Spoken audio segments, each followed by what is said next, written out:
Hello learners, welcome to Softweb Technologies. In this video, we will cover what is Whois command and how to use the Whois command in Parrot OS. What is the Whois command?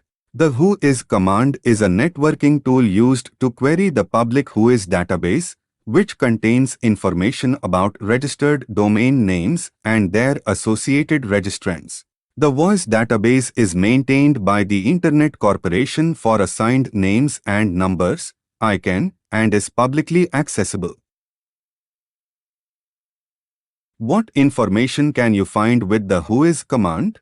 The Whois command can provide a range of information about a domain name, including registrar, the name of the organization that registered the domain name, registration date, the date on which the domain name was first registered, expiration date, the date on which the domain name will expire if it is not renewed, domain owner, the name and contact information of the domain owner, including their email address and phone number, name servers, the IP addresses of the servers that host the domain's DNS records.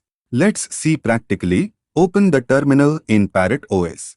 You can do this by clicking on the terminal icon in the taskbar or by pressing Ctrl+Alt+T on your keyboard.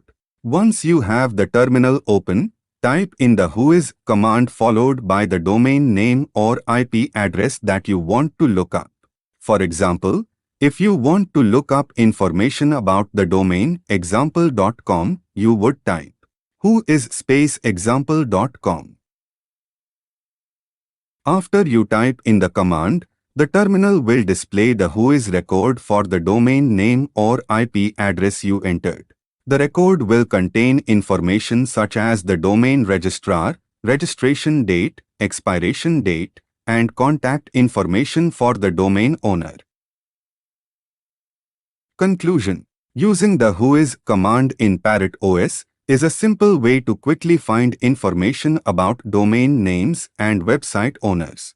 By following these steps, you can use the Whois command to retrieve Whois records and get the information you need. I hope this video was helpful. If you have any questions, please feel free to leave them in the comments below, and don't forget to subscribe our channel for more videos.